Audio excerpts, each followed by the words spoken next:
басби вализода ва ҳамкоронаш ин шабу рӯз серкоранд. духтарони зиёде хостанд ки барояшон куртаи чакан ва ё атлас бидӯзанд.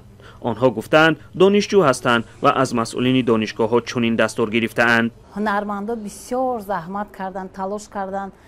куртаҳои нав ба нав эҷод кардем. чакан боз зинда шуда истодааст, боз хариду фурӯши мо нағз шуда истодааст.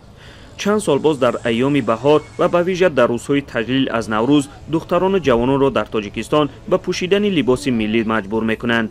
манзури мансабдорон аз либоси миллӣ чакану атласу адрас аст.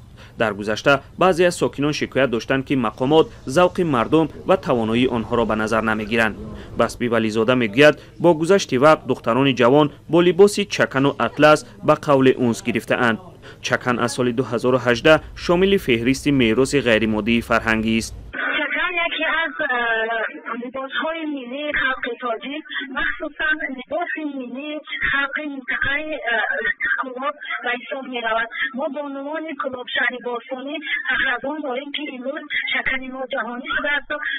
дар ҳар як ҷашну маросимҳо мо онро ба бар менамоем. як куртаи чакан аз 500 сомонӣ то 3000 сомонист ва зурина ҳар кас ба хариди он мерасад. баъзе аз занону духтарон иқрор шуданд ки онро барои як муддат ба иҷора мегиранд. ҳам наврӯз хуш бигзарад ва ҳам аз масъулини донишгоҳҳо гап нашунаванд.